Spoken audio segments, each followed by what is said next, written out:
ചൊവ്വയിലെ തടാകങ്ങൾ അതിശൈത്യത്തിലും എങ്ങനെ ദ്രാവകമായി നിലനിന്നു? പുതിയ ശാസ്ത്രീയ കണ്ടെത്തലുകൾ നമുക്ക് നോക്കാം. പുരാതന ചൊവ്വയിൽ താപനില 0-ന് താഴെയായിരുന്നിട്ടും ചെറിയ തടാകങ്ങൾ ദശാബ്ദങ്ങളോളം ദ്രാവകമായി നിലനിന്നേക്കാമെന്ന് പുതിയ പഠനങ്ങൾ പറയുന്നു. പുരാതന ചൊവ്വയിലെ തടാകങ്ങളെക്കുറിച്ചുള്ള ഈ കണ്ടെത്തൽ ചൊവ്വയിലെ ജലസാന്നിധ്യത്തെക്കുറിച്ച് നിലനിന്നിരുന്ന ഒരുപാട് ചോദ്യങ്ങൾക്ക് ഉത്തരം നൽകുന്നു. റൈസ് യൂണിവേഴ്സിറ്റിയിലെ ഗവേഷകരുടെ ഒരു സംഘമാണ് ചൊവ്വയുടെ സാഹചര്യങ്ങൾക്കനുസരിച്ച് രൂപപ്പെടുത്തിയ ഒരു കാലാവസ്ഥാ മോഡൽ ഉപയോഗിച്ച് ഈ സുപ്രധാന കണ്ടെത്തൽ നടത്തിയത്. ഇതുവരെ ചൊവ്വയുടെ ഉപരിതലത്തിൽ ജലത്തിന്റെ തെളിവുകളുണ്ടായിട്ടും ആദിമ ചൊവ്വ അതിശൈത്യമായ കാലാവസ്ഥയായിരുന്നുവെന്ന് കാലാവസ്ഥാ മോഡലുകൾ സൂചിപ്പിച്ചിരുന്നു. ഈ വൈരുദ്ധ്യം പുതിയ പഠനത്തിലൂടെ പരിഹരിക്കപ്പെടുകയാണ്. ചൊവ്വയുടെ ഉപരിതല സവിശേഷതകൾ ദീർഘകാലം നിലനിന്ന ദ്രാവക ജലത്താൽ രൂപപ്പെട്ടവയാണ്. ഇത് ചൊവ്വയിൽ ജലമുണ്ടായിരുന്നു എന്നതിന് തെളിവാണ്. എന്നാൽ നിലവിലുള്ള പല കാലാവസ്ഥാ മോഡലുകളും പുരാതന ചൊവ്വയിൽ ഇത്രയധികം ജലത്തെ പിന്തുണയ്ക്കാൻ കഴിയാത്തത്ര തണുത്തതായിരുന്നു എന്ന് വാദിക്കുന്നു. പുതിയ പഠനം തടാകങ്ങൾ സ്ഥിരമായി ചൂടുള്ള കാലാവസ്ഥ ആവശ്യമില്ലാതെ എങ്ങനെ നിലനിന്നുവെന്ന് വിശദീകരിക്കുന്നു. ഇതിലൂടെ പുരാതന ചൊവ്വയിലെ തടാകങ്ങൾ സംരക്ഷിക്കപ്പെട്ടതിന്റെ കാരണം വ്യക്തമാകുന്നു. ചൊവ്വയുടെ മധ്യരേഖയ്ക്ക് സമീപമുള്ള ഗെയിൽ ക്രേറ്റർ പോലുള്ള സ്ഥലങ്ങളിലെ തടാകങ്ങൾ നേർത്ത സീസണൽ ഐസിന് കീഴിൽ ദശാബ്ദങ്ങളോളം വെള്ളം നിലനിർത്തിയിരിക്കാമെന്ന് ഗവേഷകർ കണ്ടെത്തി.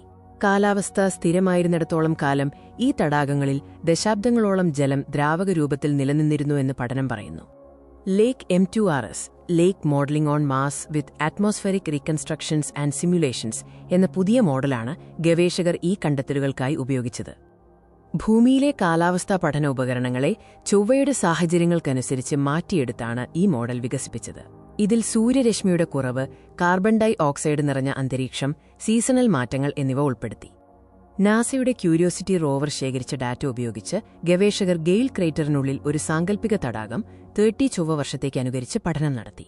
ചില സിമുലേഷനുകളിൽ തടാകങ്ങൾ പൂർണ്ണമായും ഐസായി മാറി, എന്നാൽ ചിലതിൽ നേർത്ത ഐസ് പാളി മാത്രം രൂപപ്പെട്ട് ദ്രാവകമായി തുടർന്നു. ഈ നേർത്ത ഐസ് പാളിയാണ് രഹസ്യം. ഈ നേർത്ത ഐസ് പാളി ഒരു സ്വാഭാവിക പുതപ്പ് പോലെ പ്രവർത്തിച്ചു. ഇത് തണുപ്പുള്ള മാസങ്ങളിൽ വെള്ളം നഷ്ടപ്പെടുന്നത് ഗണ്യമായി കുറച്ചു. അതേസമയം സൂര്യരശ്മിക്ക് തടാകത്തെ ചൂടാക്കാനും കഴിഞ്ഞു. ഈ സീസണൽ സൈക്ലിംഗ് കാരണം ചില തടാകങ്ങൾ ദശാബ്ദങ്ങളായി ആഴത്തിൽ മാറ്റമില്ലാതെ നിലനിന്നു. ഇതിനർത്ഥം ശരാശരി താപനില കുറവായിരുന്നിട്ടും ഇവ സ്ഥിരതയോടെ നിലനിന്നു എന്നാണ്. ഈ കണ്ടെത്തലുകൾ ചൊവ്വയിലെ ജലസാന്നിധ്യത്തെക്കുറിച്ച് പുതിയ ചിന്തകൾക്ക് വഴിയൊരുക്കുന്നു. സ്ഥിരമായ ചൂടാവശ്യമില്ലാതെ തടാകങ്ങൾ നിലനിന്നേക്കാം.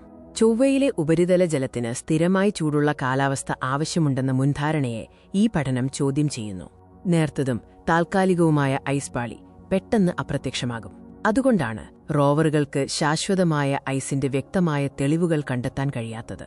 ചൊവ്വയിലെ പുരാതന തടാകങ്ങളുടെ സംരക്ഷണത്തെക്കുറിച്ച് കൂടുതൽ വിശദീകരണങ്ങൾ നൽകുന്ന ഈ പഠനം ശാസ്ത്രലോകത്തിന് വലിയ സംഭാവനയാണ്.